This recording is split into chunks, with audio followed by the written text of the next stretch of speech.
विधानसभा चुनाव के आज के इस चुनावी सभा में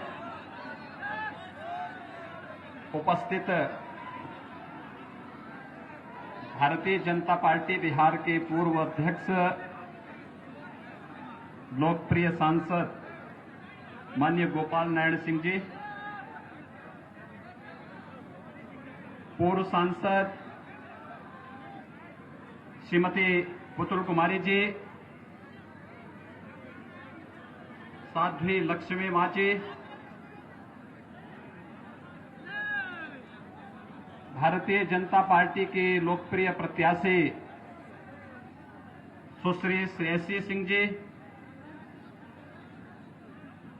भारतीय जनता पार्टी के जिला के अध्यक्ष श्री कन्हैया कुमार जी, जदयू के जिलाध्यक्ष श्री शंभू शरण जी,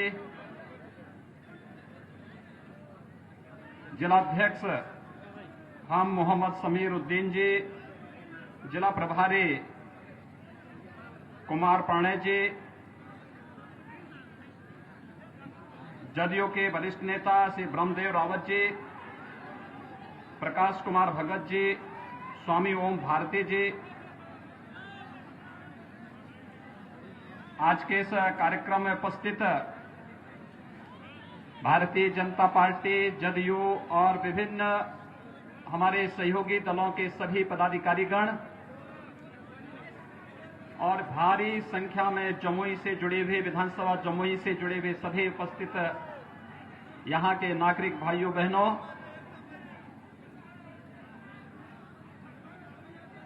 मैं इस पौराणिक धरती को नमन करता हूं। जो उत्साह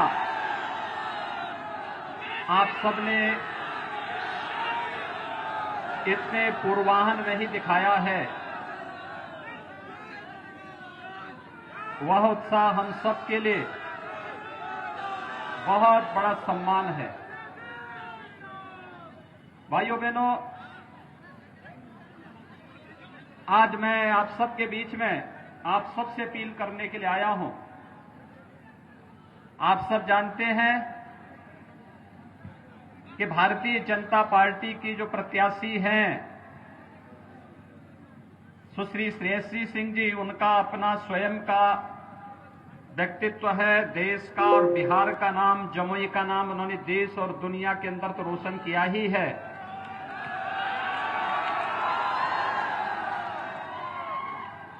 लेकिन उनके पूज्य पिता राजा दिग्विजय सिंह जी लोकप्रिय सांसद के साथ साथ भारत सरकार में मंत्री भी रहे थे और मंत्री के रूप में उन्होंने बिहार के विकास के लिए, भारतीय रेल के विकास के लिए जो कार्य किया वह भूतपूर्व है। आज वे हमारे बीच में नहीं है, मैं उनको विनम्र श्रद्धांजलि अर्पित करता हूं और आप सबसे यही अपील करने के लिए मैं आया हूं कि अपने बिहार की इस बेटी को पूरे सम्मान के साथ उनके पूज्य पिता के नक्शे कदम पर चलने के लिए, विकास के लिए जिस समर्पण भाव के साथ उनके पूज्य पिता ने, उनकी पूज्य माता ने उन्हें विकास के लिए, बिहार के उत्थान के लिए जो संस्कार दिए हैं, उसमें बिहार के और खासतौर पर जमुई विधानसभा क्षेत्र की जनता का मोहर लगना चाहिए। ये अपील करने के लिए मैं आज आपके बीच में आया हूं। भाइयों बहनों, हम सब जानते हैं कि चुनाव, बिहार विधानसभा का चुनाव ऐसे समय में हो रहा है जब पूरी दुनिया वैश्विक महामारी कोरोना से जूझ रही है। कोरोना एक संक्रमण है। आपने कल देश के आदरणीय प्रधानमंत्री श्री नरेंद्र मोदी जी का देश के नाम संदेश सुना होगा। उन्होंने एक ही बात कही, जब तक दवाई नहीं तब तक ढिलाई नहीं। यानी जब तक दवा या वैक्सीन हमारे पास आ नहीं जाती है, तब तक हमें कोई लापरवाही नहीं करनी है। और मुझे लगता है कि यहां पर आयोजकों ने बड़े मैदान में आयोजन किया है और पर्याप्त प्रयास किया है कि किसी न किसी रूप में हम इसका पालन करें, सोशल डिस्टेंसिंग का भी पालन करें। और मेरा आप सबसे अपील भी होगा कि हम मास्क भी जरूर लगाएं। एक दूसरे से मिलते हुए, एक दूसरे के साथ जब चल रहे हो तब भी हम लोग सोशल डिस्टेंसिंग का, 2 गज की दूरी का पालन करें, मास्क जरूर लगाएं, क्योंकि बचाव ही इसका वर्तमान में सर्वोत्तम उपाय है। यह अपील आप सबसे, मैं विनम्र अपील आप सबसे भी कर रहा हूं। हम सब जानते हैं पिछले 7 महीने से पूरा देश कोरोना से जूझ रहा है। 135 करोड़ की आबादी के देश में जिस मजबूती के साथ भारत ने कोरोना के खिलाफ लड़ाई लड़ी, जिस मजबूती के साथ प्रधानमंत्री मोदी जी के नेतृत्व में हम लोग लड़े, आज उसका परिणाम है कि दुनिया की बड़ी बड़ी महाशक्तियां, चाहे वह अमेरिका हो या यूरोप के तमाम बड़े बड़े देश, जो पस्त हो गए कोरोना के सामने, भारत मजबूती के साथ इस लड़ाई को लड़ करके अपनी जनता को सुरक्षित करने में सफल रहा। प्रधानमंत्री मोदी जी के प्रति हम इसके लिए आभार व्यक्त करते हैं। जनता जनार्दन ने जो अभूतपूर्व सहयोग प्रधानमंत्री की अपील पर किया, ये अपील देश को बचाने का था, जनता को बचाने का था, गरीब को बचाने का था, समाज के विभिन्न तबके को बचाने का था। और इस महामारी के दौरान भी जब दुनिया सोच ही रही थी क्या करना है, प्रधानमंत्री मोदी जी ने लॉकडाउन की घोषणा की और लॉकडाउन के साथ ही गरीब कल्याण पैकेज की घोषणा भी कर दी। भाइयों बहनों, मुझे आश्चर्य होता है, पिछले लगातार अप्रैल माह से हर गरीब को मुफ्त में राशन देने की व्यवस्था प्रधानमंत्री मोदी जी के कारण देश के अंदर प्रारंभ हुआ। रसोई गैस का निःशुल्क सिलेंडर मिलेगा, इस दौरान वह भी संभव हो पाया। और गरीब कल्याण रोजगार पैकेज के अंतर्गत भी उस अभियान की शुरुआत प्रधानमंत्री जी ने बिहार से ही किया था, क्योंकि जब लॉकडाउन हुआ, उद्योग धंधे बंद हो गए, सर्वाधिक प्रवासी कामगार और श्रमिक उत्तर प्रदेश और बिहार के थे, जिन्हें अन्य राज्यों से पलायन करने के लिए मजबूर होना पड़ा था। भाइयों बहनों, जब उत्तर प्रदेश से बिहार के लोग, झारखंड के लोग उत्तर प्रदेश से चलते थे, तो मैंने कहा भी भले ही महाराष्ट्र के अंदर और दिल्ली के अंदर उनके साथ कुछ व्यवहार जो भी हुआ हो, लेकिन उत्तर प्रदेश के अंदर आएंगे, हमारे मेहमान होंगे, उनके लिए गर्म पानी की व्यवस्था, उनके लिए वाहन की व्यवस्था, उनके लिए रहने की व्यवस्था, उनके लिए भोजन की व्यवस्था और उन्हें उनके घरों तक सुरक्षित पहुंचाने के लिए उत्तर प्रदेश परिवहन निगम की बसें मुफ्त में यह व्यवस्था देगी। यह कार्य उत्तर प्रदेश के अंदर हम लोगों ने किया। ये हमारी ड्यूटी थी, क्योंकि बिहार की जब हम बात करते हैं तो बिहार का मतलब हमारे लिए मां सीता का मायका हो जाता है।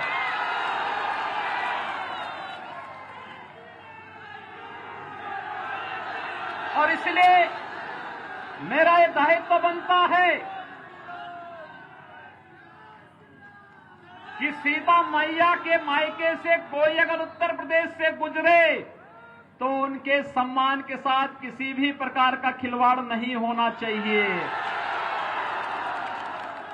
और इसीलिए कोई भी बिहार का व्यक्ति जब उत्तर प्रदेश से गुजरा होगा, उसने एहसास किया होगा कि शासन की व्यवस्था कैसे होनी चाहिए।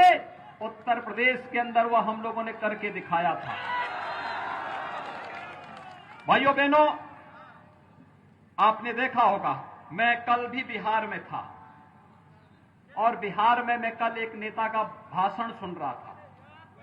वो कह रहे थे हम लोग इतने लाख लोगों को नौकरी दे देंगे। आश्चर्य होता है मुझे। पूछना चाहिए, एक प्रश्न पूछिए कि 15 वर्षों में कितने लोगों को नौकरी दी थी। आज जो राशन मोदी जी के कारण और नीतीश कुमार जी के नाते आपको प्राप्त हो रहा है, गरीबों को प्राप्त हो रहा है। आखिर ये राशन लालू जी के शासनकाल में गरीब को क्यों नहीं मिल पाता था? यानी जिन लोगों ने गरीबों का राशन तो खाया ही खाया, मूक जानवरों का चारा भी खा दिया है, उन लोगों से आप उम्मीद करते हैं रोजगार देंगे? भारतीय जनता पार्टी के लिए देश ही परिवार है। आपने देखा होगा जब बिहार की बेटी सुश्री शेषी सिंह जी यहां पे बोल रही थी, उन्होंने अंत में अपने भाषण के अंत में कहा, सर्वे भवन्तु सुखिना सर्वे सन्तु निरामया, यानी सबका साथ सबका विकास। यही भाव है इसके पीछे। हमारे लिए पूरा देश परिवार है, हमारे लिए देश हित सर्वोपरि है। लेकिन भाइयों बहनों, आप ये भी देख रहे होंगे बहुत सारे लोग ऐसे हैं जिनके लिए परिवार ही पार्टी है और पार्टी ही देश है, इसके सिवाय वे बाहर देख ही नहीं सकते। आपने देखा होगा राजद के पोस्टर में 4 लोग एक ही परिवार के हैं, 5वें किसी का कोई चित्र नहीं। रघुवंश बाबू ने ये बात अपने अंतिम समय में कह दी थी। जीवन भर समाजवादी रहे बाबू रघुवंश प्रसाद सिंह जी ने ये बात कह दी थी लालू जी को कि आपके यहां तो लालू जी आपकी फोटो, राबड़ी देवी जी की फोटो और आपके दोनों पुत्रों के फोटो के अलावा 5वें की फोटो क्यों नहीं आती है आपके यहां? और यही तो मैं कहना चाहता हूं भाइयों बहनों, ये लोग देश के बारे में नहीं सोच सकते, बिहार के बारे में नहीं सोच सकते। अगर सोचा होता, कांग्रेस ने, राजद ने, इन लोगों ने देश के बारे में, समाज के बारे में सोचा होता तो हर गरीब को मकान मिल लिया होता।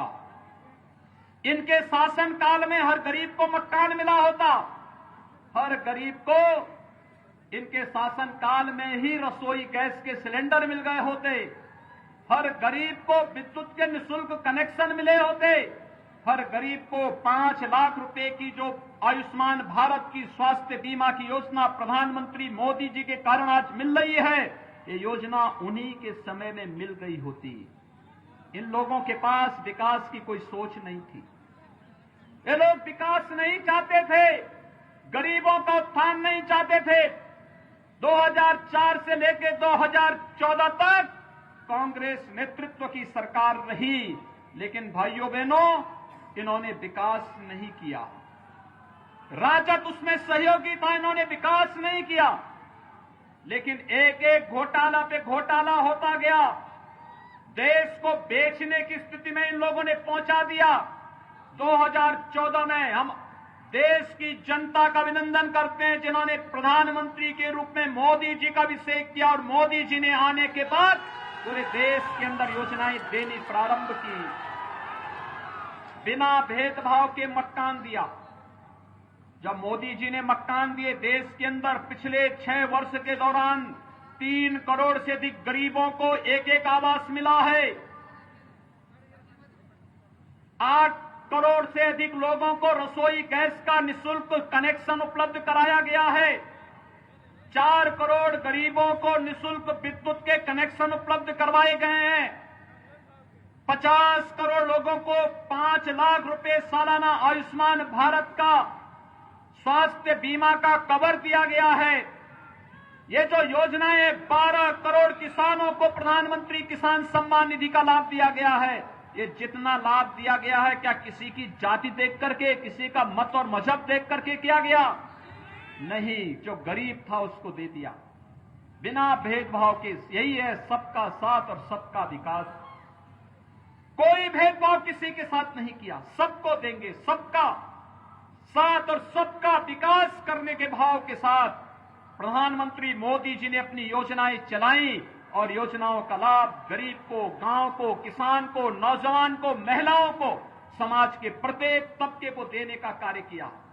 भाइयों बहनों, जो भारत का हितैषी है वह हर व्यक्ति आज प्रधानमंत्री मोदी जी के साथ कदम से कदम मिलाकर के चल रहा है, क्योंकि देश का गरीब जानता है कि प्रधानमंत्री मोदी जी उनका हित कर सकते हैं। देश का किसान जानता है कि प्रधानमंत्री मोदी जी ही उसके हकों का, उससे उसका हक दिलाने का कार्य कर रहे हैं। देश की माताएं और बहनें समझ रही हैं कि प्रधानमंत्री मोदी जी के कारण ही आज उन्हें सम्मान मिल रहा है, और देश का नौजवान भी जान रहा है कि देश में नौजवानों का हित भी प्रधानमंत्री मोदी जी के कारण ही सुरक्षित है। कांग्रेस क्या कर रही है? अभी कांग्रेस के एक नेता का बयान आपने पढ़ा होगा, सुना होगा। वह पाकिस्तान की तारीफ कर रहे हैं। इस समय दो ही लोग पाकिस्तान की तारीफ करते हैं, या तो राहुल गांधी या ओवैसी। मान रहे हैं ना? क्या इन दोनों से देश के हितों की कोई कल्पना आप करते हैं क्या? क्या ये देश का हित करेंगे? इसीलिए लोग क्या बोलते हैं उन्हें?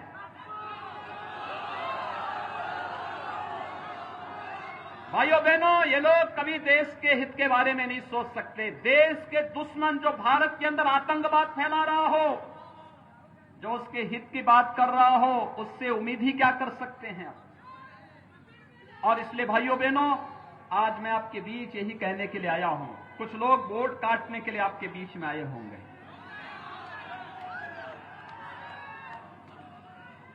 उनके लिए देश का हित नहीं, उनके लिए बिहार का हित नहीं, उनके लिए स्वयं का हित महत्वपूर्ण है। ऐसे लोगों को राजनीति में रहने का कोई अधिकार नहीं होना चाहिए। राजनीति से उन्हें एकदम जनता जनार्दन को चाहिए। लोकतंत्र में जनता जनार्दन का स्वरूप है, और जनता को चाहिए कि ऐसे लोगों को अपना जनार्दन का स्वरूप दिखा करके राजनीति के हाशिए में फेंकने की आवश्यकता है। प्रधानमंत्री मोदी जी ने जब 2019 में दूसरी बार प्रधानमंत्री पद की शपथ ली, तब प्रधानमंत्री मोदी जी ने कुछ बात कही थी। उन्होंने कहा था, पहला 5 वर्ष गरीब कल्याण के लिए, अगला 5 वर्ष भारत को दुनिया की एक महाशक्ति के रूप में उत्थान के लिए। और उत्थान का रास्ता कहां से जाता है? आपने देखा होगा, कश्मीर में धारा 370 हटी तो पीड़ा किसको हुई?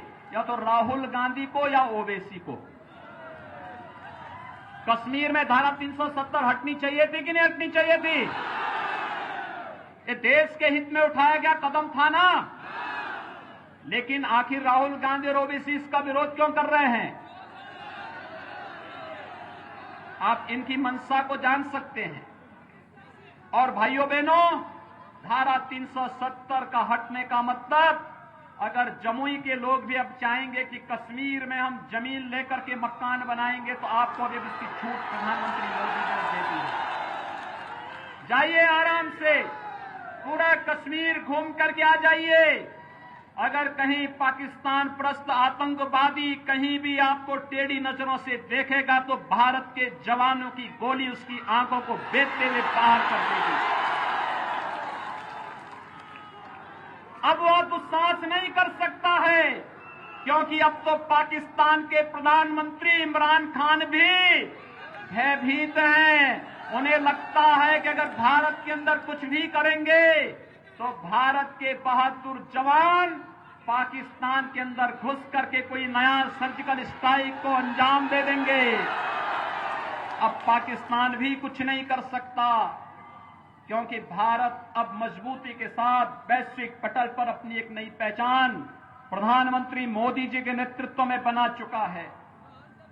आपने देखा होगा, पाकिस्तान, बांग्लादेश, अफगानिस्तान के जितने भी हिंदू थे, सिख थे, बौद्ध थे, जैन थे, इन सबको जो वहां पे प्रताड़ित था, पीड़ित था, गृह मंत्री अमित शाह जी ने कहा कि अगर आप पीड़ित और प्रताड़ित हैं, भारत में शरण लिया है, हम इन्हें भारत की नागरिकता भी देंगे। नागरिकता संशोधन कानून ला करके उन्हें भारत की नागरिकता देने का कार्य किया, तो भी पीड़ा किसको होती है?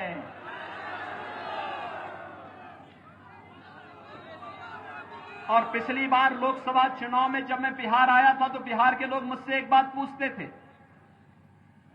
थे कि आप उत्तर प्रदेश के मुख्यमंत्री हैं।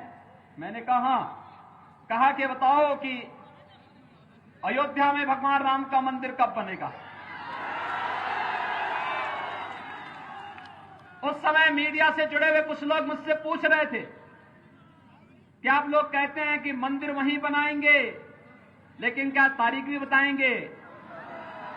मैंने कहा चिंता मत करो, अब तो हम लोग भाइयों बहनों, मैं आप सबसे कहना चाहता हूं, तारीख बताएंगे नहीं, तारीख में बता करके हम लोग भगवान मोदी जी से भगवान राम के भव्य मंदिर का शिलान्यास भी करा करके आ गए हैं।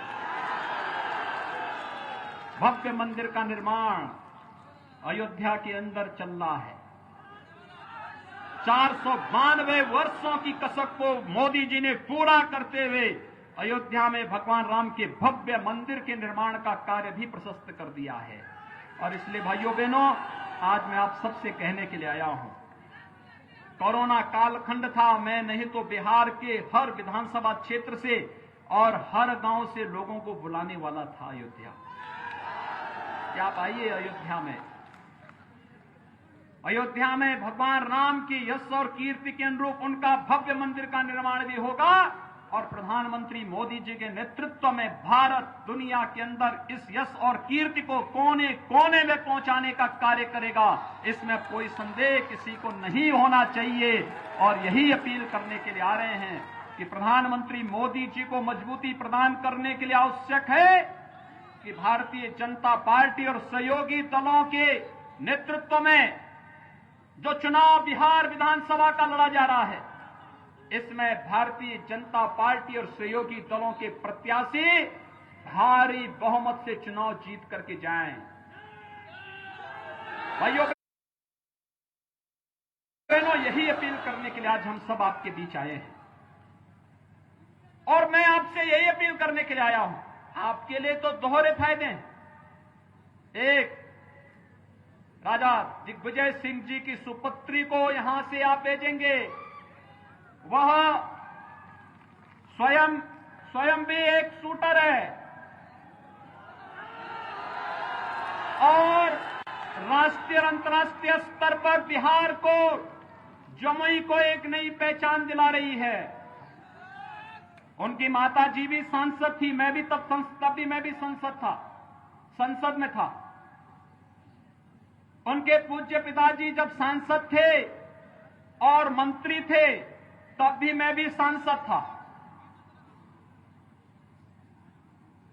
वास्तव में विकास की जो सोच उनकी थी, उस विकास की विरासत को आगे बढ़ाने के लिए आप सबसे अपील करने के लिए विशेष रूप से मैं आज आपके बीच में यहां पर आया हूं।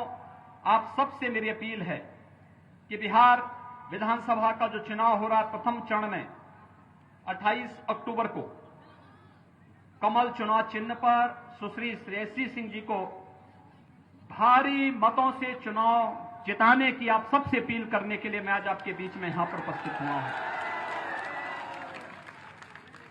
इतने भारी संख्या में आप लोग हैं, आप सबसे मैं दो ही अपील करूंगा। एक, यहां पे युवाओं की संख्या ज्यादा है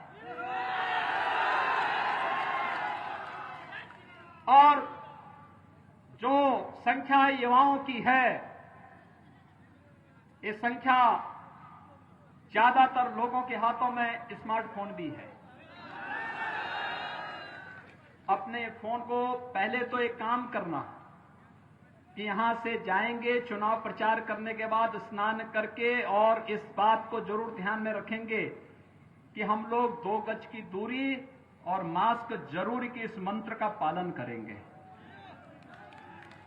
दूसरा, मोबाइल फोन लेकर के जमुई विधानसभा क्षेत्र के प्रत्येक परिवार के प्रत्येक सदस्य का फोन नंबर लेकर के और अपने स्तर पर कोई आपका मित्र होगा, कोई नातेदार होगा, कोई रिश्तेदार होगा, कोई शुभचिंतक होगा, उन सबके घर घर में जाकर के भी और मोबाइल फोन से भी अपील करना है। अपील करिए भाजपा को जिताने की। बिहार के अंदर भी जहां भारतीय जनता पार्टी जदयू गठबंधन के प्रत्याशी हैं, उनको जिताने की प्रयास होना चाहिए। भारी बहुमत से चुनाव जीत करके जाएंगे। बिहार को फिर से कुशासन की ओर नहीं आने देंगे। विकास और सुशासन का बिहार का मॉडल, इसे आगे बढ़ाने का कार्य करेंगे। यही अपील करते हुए मैं आप सबसे 28 अक्टूबर को सुश्री श्रेयसी सिंह जी को कमल चुनाव चिन्ह पर भारी मतों से विजयी बनाने की अपील करते हुए वाणी को देता हूं विराम। जय जय श्री राम, जय जय श्री राम।